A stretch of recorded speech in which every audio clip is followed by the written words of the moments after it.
Oh, yes, thank you so much to the one and only DJ Design, who was in the building just now. But listen, the party has just begun. Nissy Tee, King.cxee, and we've got a special guest in the building. Keep it right here on the Westside. There we go. Brilliant. No time, no.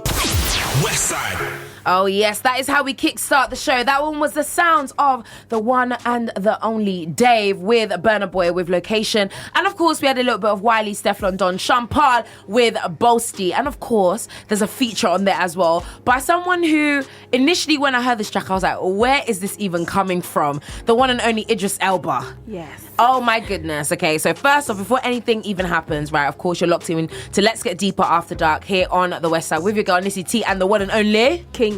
Hey, she's back. Wait, were you here last week? Of course I was here last week, girl. Oh, yeah, you were. Yes, girl. Because we had Miss Fabulous. That's it, Miss R Fabulous in the building, who, again, I kept saying it on the show, but I was very surprised. I was very, very surprised because I did not know what to expect from her. Yeah. I didn't know what to expect, but she really, really opened up. So, we should be having the footage for that out very, very soon as well, and the sound for it as well. So, yeah, keep an eye out for that as well. But see, how are you? I'm good.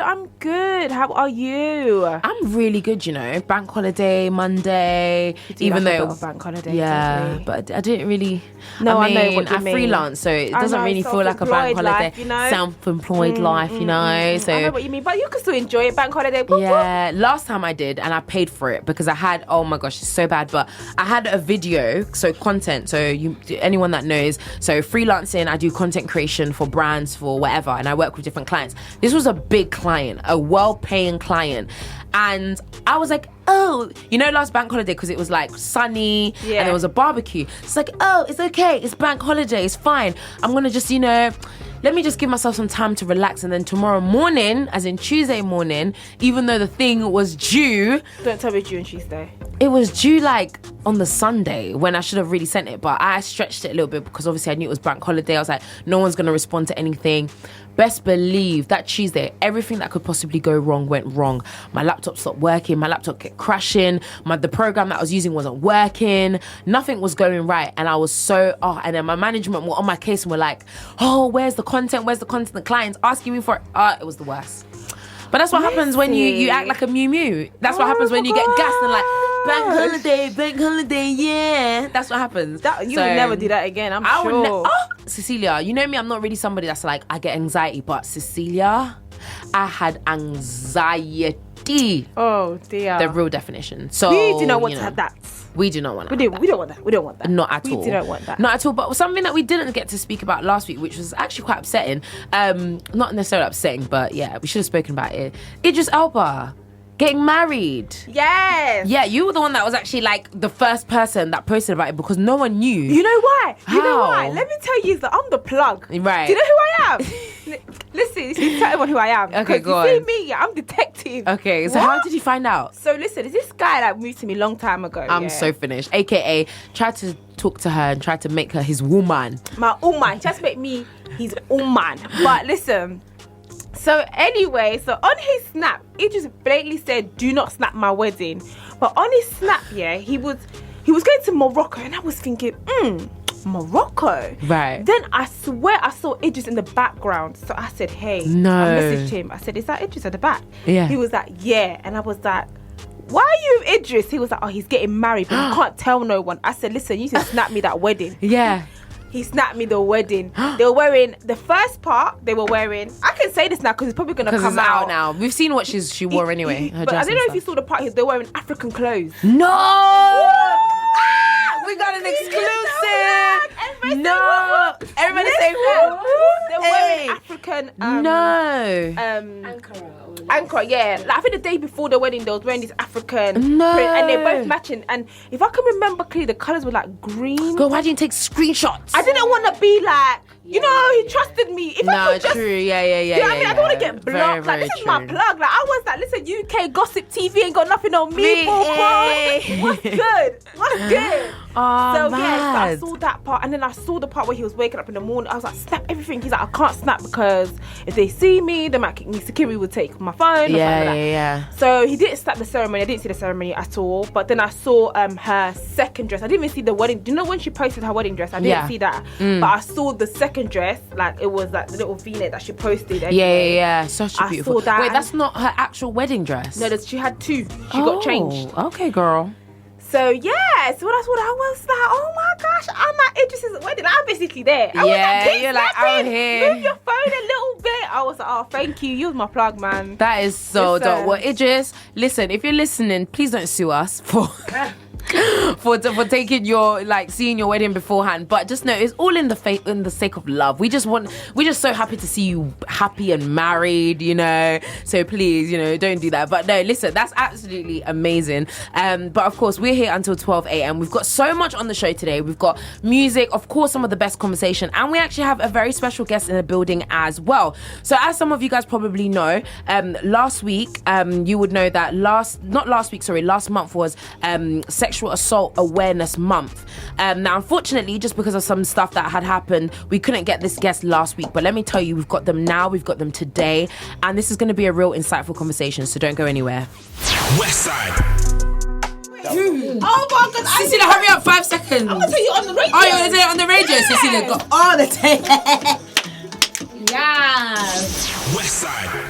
That one was the sounds of the Queen. Yes, I absolutely love her. Miss Banks and the one and only Kidda Cuds. Or is it Kidda Cuds? I never say it right. Kidda Cuds. Why do I always do that? Kidda Cuds. I think it's the way that it's spelled. Kidda K, Kidda Cuds, Kidda. I'm gonna go to Kidda. Just Kidda.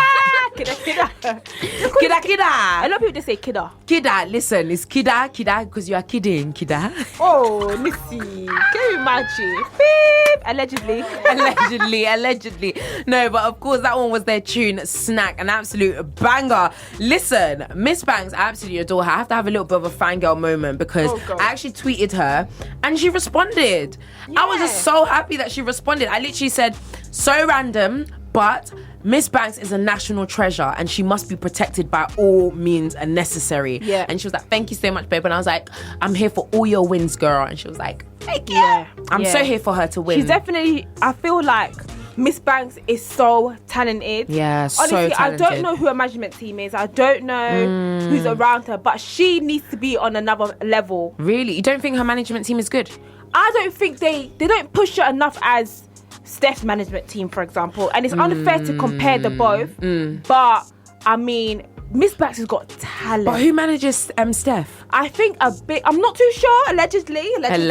Because you know when I ain't got the T correct, I can't be dropping bombs. Trust me. But I remember doing my little research. You know how me I start investigating stuff. Of course. I do know that I think an American manager. That's why she's got so many songs with like American artists. Yeah, like she's got a link straight from here to America. Direct link. Do you know what I'm saying? So she's featuring with a lot of big American artists, which is putting her on a bigger platform. That's why she's getting a bigger audience in America. Like Steph is like the next. She had dinner with Drake, for goodness sake. Yeah, she's literally like she's doing amazing. And if she didn't, the thing is with the situation with her and Burna Boy, are they really going up? Because I'm so sorry. No, they are really going up. But if she kept it a secret, I feel like she could have even been a little bit big. I think the relationship didn't. You know how she was just like this single girl, pretty girl, big, you know, luxurious body, and everybody wanted her in the industry. Drake wanted her, everybody wanted her. So imagine how she could have used this to try and get all the way up. And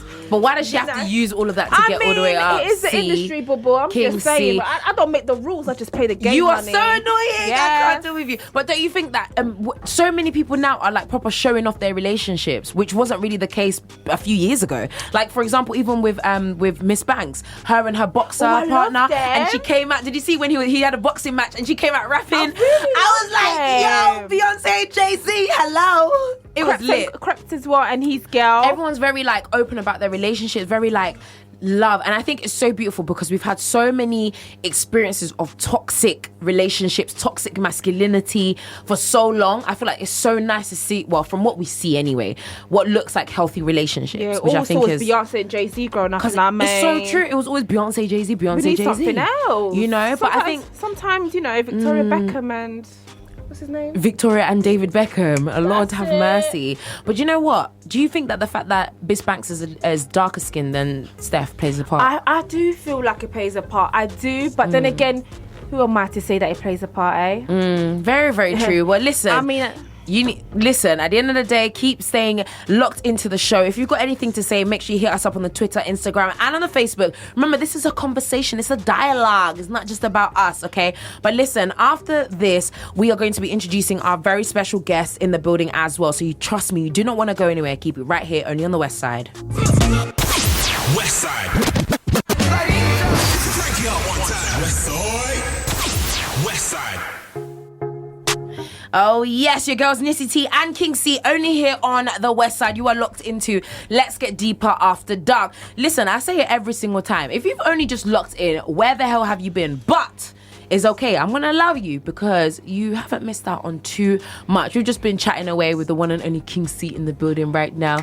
And yeah, we've been just talking about loads of, you know us, we talk about loads of random stuff anyway. But as I did kind of mention to you before, I mentioned it very, very briefly. Last month was actually Sexual Assault Awareness Month. Yeah. And obviously this is just a time for people to kind of, I think just to appreciate, whether that be the right term to use, but just to kind of look to people and to show like, listen, we know that this is a thing, we know that this is real, to show our support and do what we can. And so we'd hoped that we were going to get our guests to come in then. However, just because of loads of stuff that was going on, you know, she couldn't make it, but she was kind enough to join us today. So the young lady that we are joined by today doesn't want to reveal, you know, her name, etc., which, you know, once you hear her story and you hear everything that she's experienced, you will know exactly why, which is absolutely fine. So we respect that. However, she does go by the name of Jaycoko. Did I get that right? Yeah, that's right. Amazing. I got it right. Jaycoko. So she doesn't mind us using that name. And essentially, she got into quite a traumatic situation where she was sexually assaulted. Again, I won't put any words in her mouth, but we've got her in the building today so that she can just share her story and, you know, educate us a little bit as well. Because I think unless you've actually been in that situation, you will never really know how to behave, what to do. You know, it's all well and good in the outside saying, yeah, this is what I would have done, but there's a big difference with actually being in it. So Jaycoko, thank you so much for coming into the building today. No problem. How are you? How you doing? I'm good. How are you? I'm good. I'm just loving how your lip gloss is popping, by the way. I've just been looking at it from time. Like, what is on your lips? Sorry. So random, but... Kiko and Nyx. Kiko and the Nyx. I love Kiko. Yeah. I That's my literally use it favourite. every day. What shade? Which one is it? The what number? It's number 1, and then I use the Ooh. Nyx. I forgot the colour of Nyx. Oh. It is, but yeah, it's Nyx and Kiko too. Abu Dhabi I forgot. in the Knicks. She said she forgot. Sis. Listen, I'm so sorry because No, you want her lips. I'm but just she like, said have it she with me. It's in my forgot. bag. Do you? So, Okay, then yeah. Later, when we go on a little break, I'm gonna make sure that, you know, you have to show me, because listen, Kiko and NYX, the best like lip glosses that they are. I got but NYX today. do you? Oh, is that why you feel like You know somebody? what? I always steal it from my little sister Hannah. She's got like a big makeup bag, and every time I go to her house, Yeah. trust me, I'm leaving one of them NYX lip glosses, man. They're like £7.99. I ain't got time for that. I'm so finished with you. But no, Jaycoko, so first of all, before we even delve into anything else, just tell us a little bit more about yourself as a whole, just in general. Okay. Anything that you do want to mention, just tell us a bit more about you. Okay. Yeah, I'm a university student. Amazing. I'm 20. I'm also a mental health advocate. Amazing. So I try and bring awareness to mental health and other situations in society. And yeah, I'm planning to start a campaign very soon called Our World, My Story. Wow. And that will probably like involve talking about topics like this as well. Yeah. So yeah. And that's amazing. And, you know, one of the things that you just mentioned even now is that, do you know what, you're a mental health advocate and you're trying to do all of these things. How important are all of the different various things that you are doing?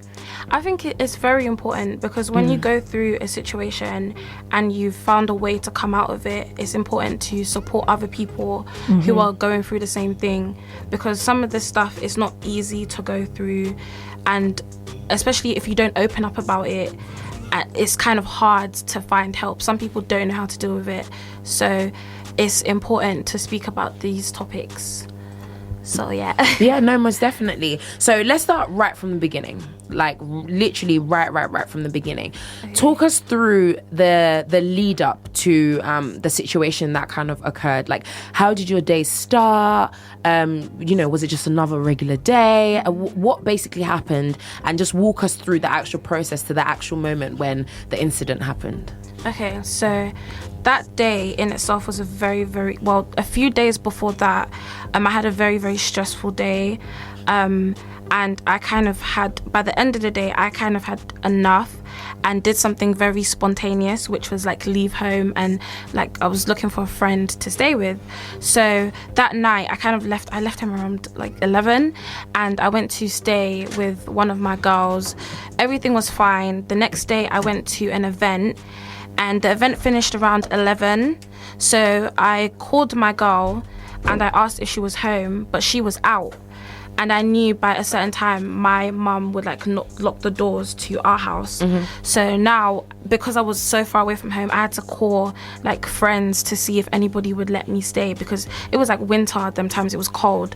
So I called almost all of my friends. Everybody was like asleep or busy, and then the last person that I called was this guy. I don't want to mention his name. No, of course, yeah, this guy, and he picked up. And I said, at this point it was like 2 a.m. I'd been standing outside for hours. Right. So I was like, can I stay at yours? I'll be gone by 6 a.m. I just need somewhere to stay tonight. And he was like, yeah, that's fine, that's calm, just come over. And I did tell him, I just literally need somewhere to stay, like that's just what it is. And he was like, nah, that's fine, I completely understand. So you didn't at all feel like you could go home at any point? Or? No. I thought, because I know my mum, like she locks the doors, like everybody goes to bed at a certain time. Right. So yeah, I just knew that everybody would be asleep, and the next day was a Monday, so everybody would be asleep. So I got a cab, I went to his, and bear in mind I didn't think anything of it. I thought we were friends, so I thought I could completely trust him. I was gonna ask you actually, sorry to interrupt, but what was your relationship with this guy? We were friends, like before he'd never really tried anything with me. Like we were just friends, we just chilled from time to time. How did you meet him? I met him, I think he messaged me like last year, and then we got to start talking, especially about my mental health stuff, and he obviously was talking about stuff that he had been through. He opened up to me a lot. We met a few times at a few, I think, events and stuff like that. We have mutual friends as well, so I'm friends with a lot of his friends. So just in general, I just thought that was someone I could trust, and I didn't think that anything would happen, and in such a short space of time. So yeah, that night we went to his. I went to his, and then I think his whole family was in the house, but then they were all asleep. And the way his house is set up is that his room is in like a basement downstairs. Oh, okay. So everybody else was upstairs, and then we went downstairs. So nobody knew I was there. So for the first like 1 hour, everything was calm. Like we were talking, chatting and whatnot. And then later into the night, I think like his, like, how can I say it? Like his, like his behavior. His body language just changed. And it got to a point where I started to clock what was happening, because he began to start to get very, very touchy. But then I've like been in positions like that before, and I just thought, oh well, like if I just say no, like it's calm, like I could pattern the situation. But then as the night went, like it's like I was giving him hints. At first, I was just like showing him that I was uncomfortable. He wasn't getting it. So then, as things started to progress, that's when I was like, I don't want to I really don't want this to happen. Like, I don't know where it's going, but I don't like this. I feel uncomfortable. Don't know where this is going, but it's certainly not there. I feel uncomfortable. Right. But then everything I was saying was like going like past his ears, like he wasn't hearing anything, and all he was saying is it's calm, it's calm, it's calm, it's calm. And then like everything just happened so fast. I know that I said no, like I know that I made it clear that I didn't want it to happen, but like he just like went ahead with it. So yeah, I was really traumatized. I remember just messaging my friend, like just laying there, and it was horrible. I wanted to get up and leave, but I literally could not move. Like I was in so much pain. So after like he was, you know, he just stopped and was like, oh, are you okay? Like acting all concerned, and I just So it was like didn't a speak. switch. So literally he just Yeah, like it was of course I noticed like when things were building up, I noticed it, but then everything, like once it got to that point, everything happened quickly. Like it was just like just like that, and then he kind of just, I don't know how to explain it, just proceeded. So it was very, very uncomfortable.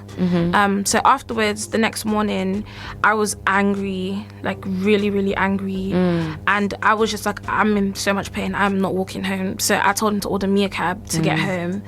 And then So you were still at the house at that point? For hours. I literally could not move. I was crying.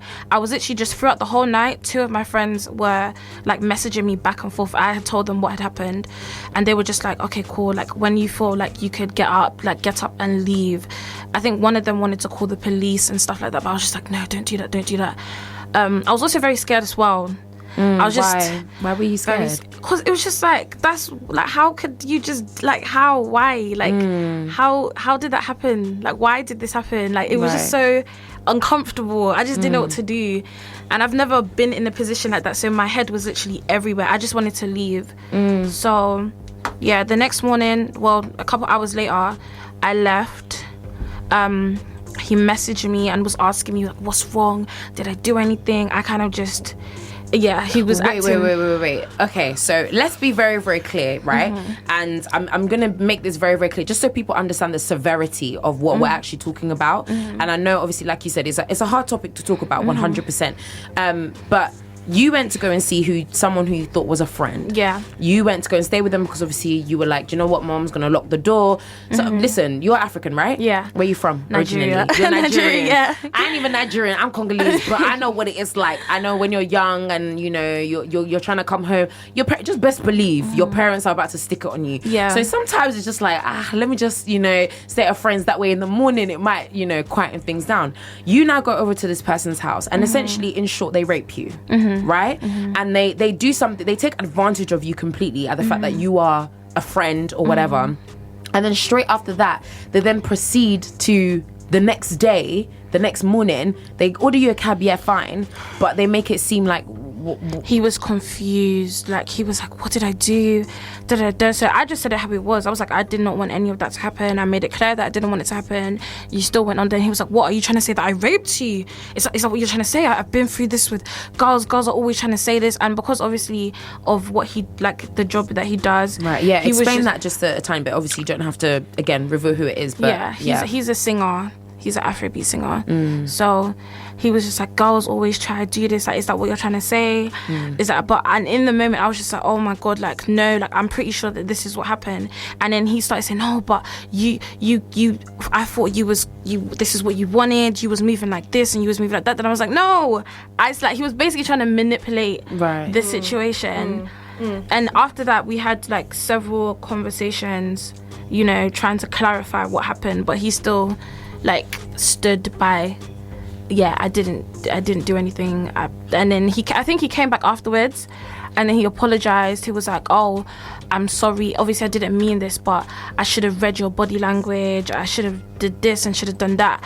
But at that point it was just like, go away, I don't want to speak to you. How long before he actually came and apologized? This was like a week. Wow. This was like a week of like back and forth conversation. But what was sort of going through your mind during this week and this process of everything sort of going on at this point? What's going on? I was just so many different feelings and emotions, like I can't even explain. I was just confused, like a lot of feelings that I've never felt before in that space of time. They all just came and I had no idea how to deal with it, what to do. One minute I was angry, next minute I was crying, next minute I was upset, then I would blame myself. I'd be like, why did I go there? I should have known better. Like, my head was literally everywhere at this time. It was everywhere. And you said that you were studying at the time, right? Yeah, this was last year, September. So this is, oh wow, so that's real recent, really, really recent. And how did that affect you in terms of studying? I did not go to uni for a good 4 months. Like, I did not I didn't touch uni for a good 4 months, because obviously, like, in the, tutorials and stuff like that, they're very intimate. You're talking to people, and plus I started a new course in September, so getting to know, I just didn't want to see people. At home I was acting very weird. My mom clocked that there was something wrong, and she was asking me, like, what's wrong, but I was just acting so weird. So obviously my family thought that I was just acting weird, when really I was trying to hide what had happened. So yeah, it was horrible. I can only imagine. It was horrible. And even then, right, so in that moment when something like this is happening, and you've literally made it very, very clear, you said, no, this is not what I want. And then that moment after, you said you were just laying there. What was going through your head in that moment after, like literally straight after? I was just like, did this just happen? Like, did this just happen? Like, oh my God, like my head was literally like blank. All I remember thinking is like, did this just happen? Like, this really just happened? And yeah, I was messaging my friends back and forth. They were saying, how do you feel? I was just like, I don't know. I don't know. Like, I don't know. I'm just in pain. Did you ever think about maybe going to the police or the authorities or anyone like this? For the first few months, I tried to hide it. It's only recently that I wish I went forward to the police before, because I spent a lot of the time like blaming myself, trying to deal with it on my own. I did not want anybody other than my friends to find out. Even my mom, she didn't find out by me.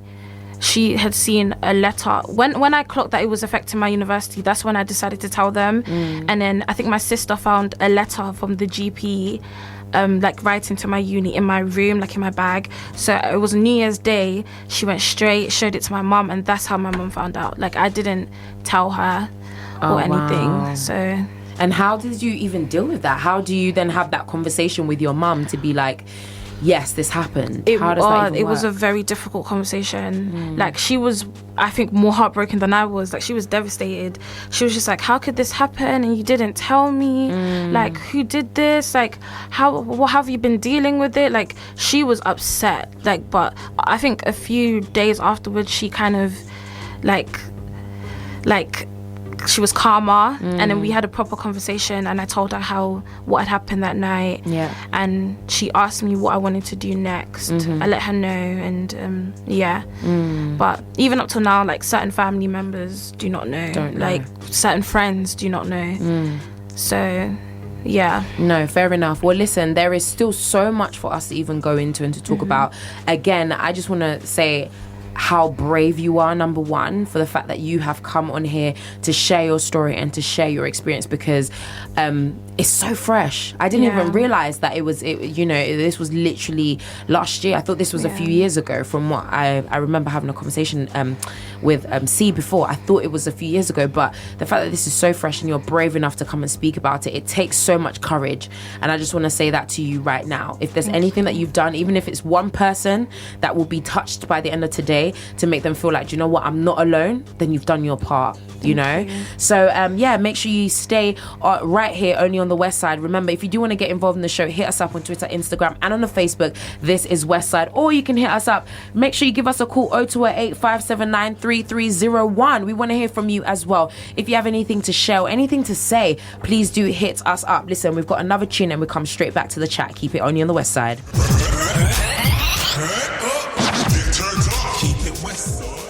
You are the reason I put myself under my disturb. Westside.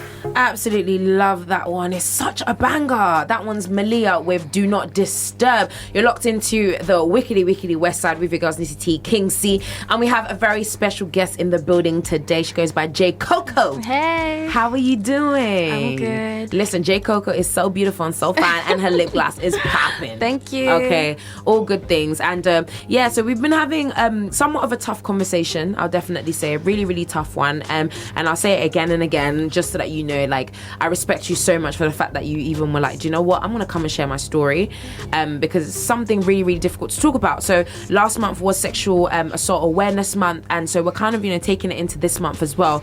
And Jaycoko basically was just sharing her story on how she was sexually assaulted by someone who was a quote unquote friend, or at least who she felt was a friend.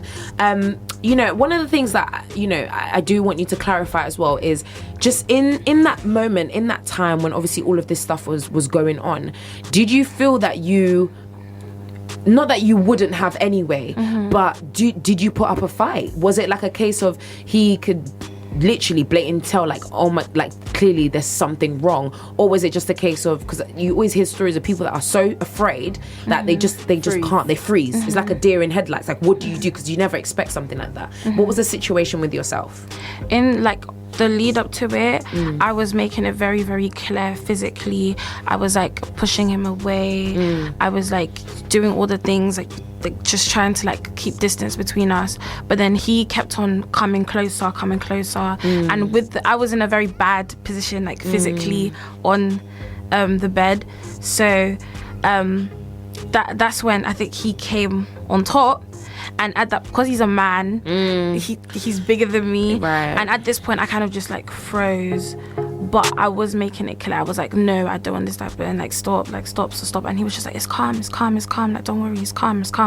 So then he kind of just like, I was pushing. I know that I was like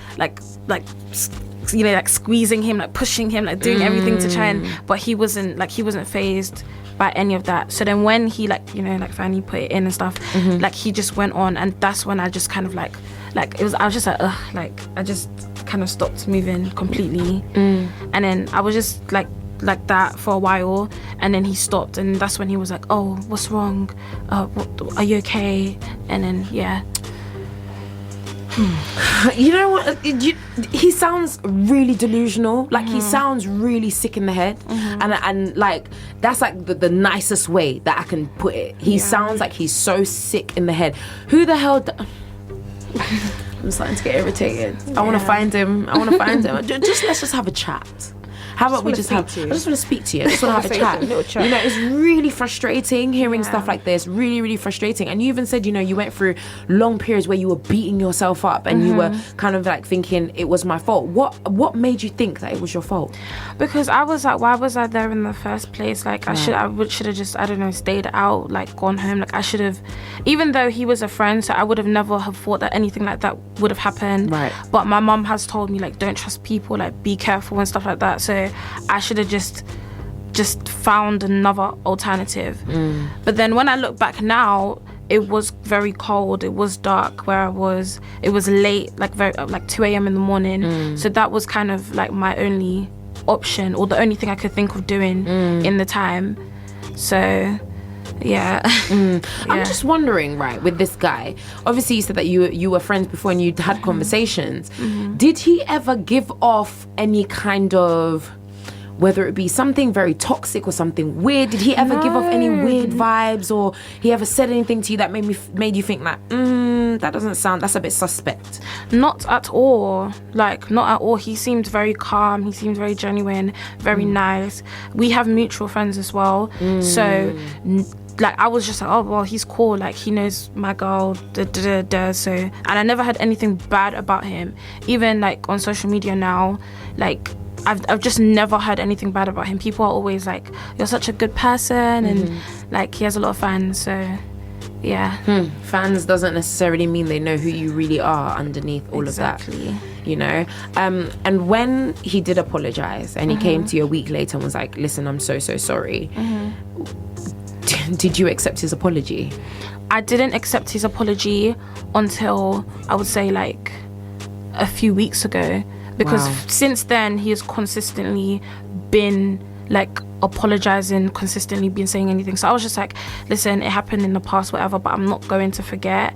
And if I want to speak about the situation, I will. If one day I say, oh, this is who did it, like I will. Just, I'm not making any promises to like cover you up or anything. Right. So like me not saying anything, not making a thread on Twitter, that's just something I didn't want to do to bring attention to myself, not because of you or not to protect you at all. So yeah. It was more so just because this works for me right now. Yeah. This works for me. This is what I do and I don't want to say. And you know, and I know, like I mentioned before, so obviously you said you're Nigerian and I'm Congolese as well. And I think with African parents, they have a very interesting way of kind of approaching certain things. We always hear with African parents is always like, you know, basically everything in our community is very keep it under the wraps. Don't talk about it. Don't say anything. You don't want to embarrass our family. You don't want to embarrass our family name. Did you ever feel any pressure to keep your mouth shut because it was like, I can't do this to my family, I don't want anyone to know because of my family? Or even when you told your mum, did your mum ever make you feel like you can't say anything? Everybody that I told was just like, to keep it quiet, like don't say anything. My mum, she told me to keep it quiet, but obviously she sees things differently. Like she told me to keep it quiet until like I'm married and try. She sees everything like, how would you say this to your husband? Like because she's very like religious and stuff like that. So she was like, oh no, keep it quiet, you know, don't say anything, don't talk about it. If some people that know this about you, they will use it against you. Just try, and other people just like, don't talk about it, or don't, like, it's a bit embarrassing, like shameful, like. So I completely stopped talking about it with certain people because of that reason. Did your mum know the full story? Did you explain her the full story, how he was actually your friend? Yeah, I told her everything, like everything that happened that night. Like I opened up to her about everything. I mean, Nissy, do you think that culture plays a big part in certain situations like this as well? Oh, 1,000,000%. 1,000,000%. Like, personally anyway, just because of, again, so I'm African, grew up in a very African household, quite a strict household. When we were younger anyway, very, very strict. You ask anyone, sees my cousins, so it was like, I was always the kid that was like, I just couldn't do anything, right? Very, very strict. But for me, like, I get why you didn't want to go home, because I had times like that where, because my parents were so strict, it used to scare the hell out of me to even be like, okay, am I gonna pull up at 10-11 p.m. because if I get home now, I'm gonna get it. And so for me, it was kind of like, okay, do I just stay out? Do I stay with a friend? Do I maybe I should stay with a friend? Like, there were occasions where I literally did that, where I was like, it was so late that I'd just be like, okay, I'm gonna stay with a friend, just so that when I come back in the morning, it's a bit more, it seems more acceptable, because you're not coming like one creature of the night, you know. And then just little things like when something does happen, is a case of, oh, you have to keep it quiet, you can't tell anyone. And then it goes into even the conversation about seeking help. You know, did you ever, and I guess I'll throw this to you, but did you ever go and seek help, i.e. not just the police, but therapy, a psychiatrist, something, because this is a very traumatic experience? I tried. I did counselling for a bit, but like telling a stranger like what had happened and how I felt didn't really work for me. Right. It was just like they were trained to be like, oh my god, that's so sad, like really, like, and it just didn't cut it for me. I tried to open up to some of my friends, but I just didn't feel comfortable. Like, I just didn't feel like their response comforted me in any way. So I kind of just tried to keep it to myself until I spoke about it on social media. Yeah, which is 100% understandable, you know, 100%. Well, if anything, listen, we're going to play another song. And then, of course, as soon as we've played that track, we're going to come straight back. We still got Jaycoko in the building. She is holding it down. She's being a fierce lioness right now. Like, honestly, I have so much, like, literally so much respect for her right now. But stay exactly where you are. We've still got plenty to talk about. And we're actually going to be touching on looking at some preventative measures. Now, listen, of course, I know if someone's going to do something stupid and disgusting like that, they will always do it, regardless of what you do. But I certainly think there's certain things that we can maybe say to our younger selves or young women out there to make sure that they stay as protected as possible. So keep it right here, only on the West Side.